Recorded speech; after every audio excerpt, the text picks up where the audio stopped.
Okay,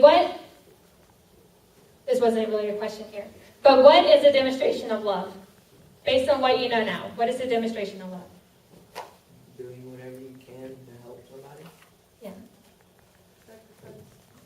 Thank you. That is exactly where it's going. The greatest demonstration of love is sacrifice. Laying your life down, showing that someone else is more important than yourself. I believe that Matt said that a while ago. I'm not saying that you have to die for someone. You don't have to go off and just, totally just take a bullet for somebody. But I'm saying as Christians, we are called to serve. Show people you love them by putting their needs before your own. What are some ways you can do that, I guess? Just go ahead and ask y'all. What are your thoughts? What are some ways that you can show somebody that they're more important than yourself? Because we said a while ago that love isn't selfish, it's not self-seeking. Put them before you. How? What are some examples? So that you're not selfish and you don't want it.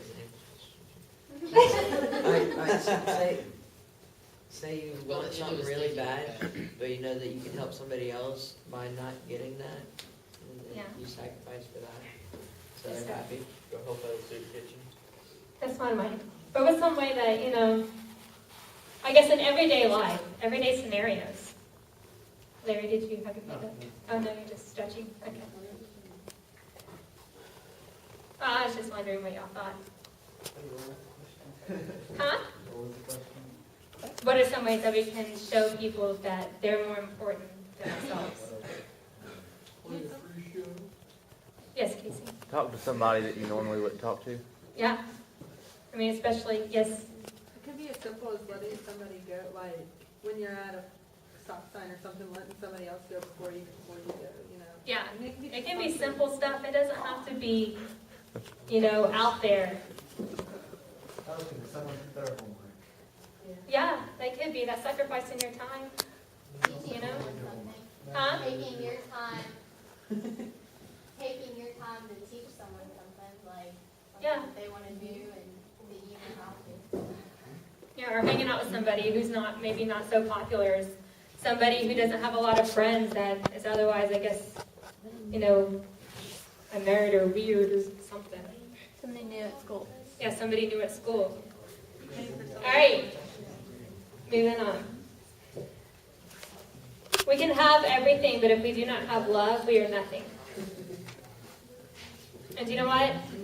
I forgot. Megan, can you pull up that video? That's videotape. All right. If we can have everything, but if we do not have love, we are nothing. What does that mean? Any thoughts, any thinkers? I'm just going to tell you in a second, but Say what again? Say what again? Say it again. We can have everything, but if we do not have love, we are nothing. Because then you have a cold heart. We're made to be compassionate. Yeah. We were made to love and be loved. Okay. 1 Corinthians 13 says, "What if I could speak all languages of humans and of angels? If I did not love others, I would be nothing more than a noisy gong or a clanging cymbal. What if I could prophesy and understand all secrets and all knowledge? And what if I had faith that would move mountains?" That's pretty big. What if I had faith that could move mountains? I would be nothing unless I loved others. What if I gave away all that I owned and let myself be burned alive? Wow, that's sacrifice, right? But I would gain nothing unless I loved others. Love is kind and patient, never jealous, boastful, proud, or rude. Love isn't selfish or quick-tempered. It doesn't keep a record of wrongs that others do. Love rejoices in the truth, but not in evil. Love is always supportive, loyal, hopeful, and trusting. Love never fails. For now, there are faith, hope, and love. And of these three, the greatest is love. And I want to show y'all a video or an example of the greatest love story known to man.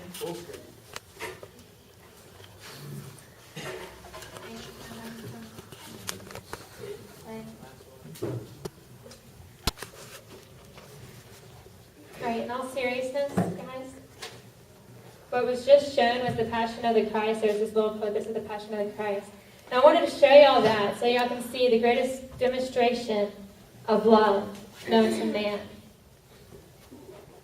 Jesus' love for us is the greatest love there ever was. It's the purest love. Like I said before, God is perfect. He's a perfect God. How then can a perfect God love imperfect people? I can't fathom it. We break his heart daily by the selfish things that we do. You know, God is a gentleman. He's not going to force himself on us. If you don't love him, it hurts. But he's not going to make you love him.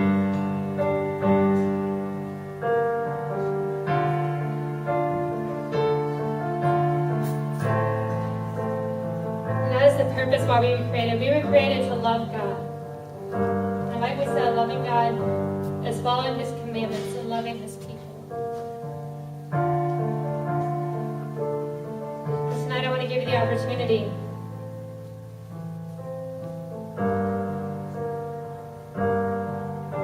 if you are sick and tired of empty relationships, if you feel unloved, if you don't know how to love others, you feel that you are incapable of loving others because you feel like you're unlovable. And that's a hard thing to deal with. And I know there's people who go through that. But we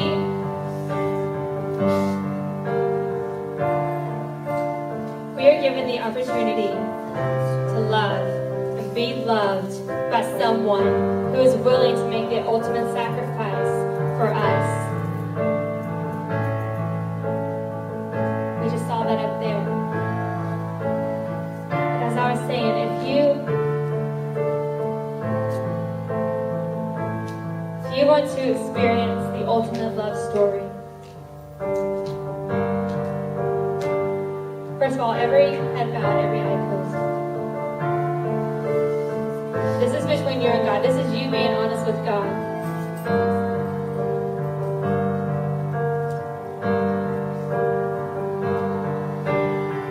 You want to experience the ultimate love story. I encourage you tonight to give your life over to Jesus Christ and let him be your Lord and Savior. Because that's the greatest love you will ever know.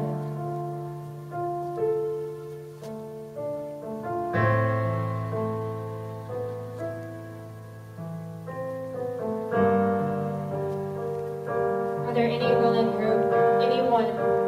who is willing to do that tonight? Just give your life over to God. Maybe you already have and you've backslidden, or maybe you're just finding it hard to follow what he has called you to do or what you know you should do. If you fit into that category, would you please just raise your hand? Thank you. Thank you. And I just want to take this one step further because I just want to pray with you guys. If you would, just come up here with me. You won't be alone. Those of you who can, if not, if you're stuck, it's okay. Can I have some leaders up here, please?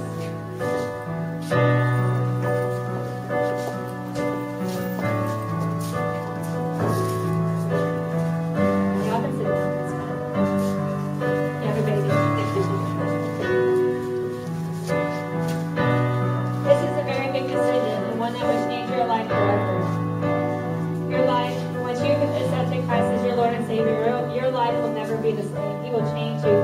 It may not be overnight. Some people, it is overnight. Like it's a miraculous change. But you know what? This is going to be a long and hard journey. Coming to Christ doesn't mean that life is going to be easy. It doesn't mean that you won't have trials. It doesn't mean that bad things won't happen to you. But what it does mean is that you have the promise of endless joy. You have the promise of peace that surpasses all understanding. You have the promise of eternal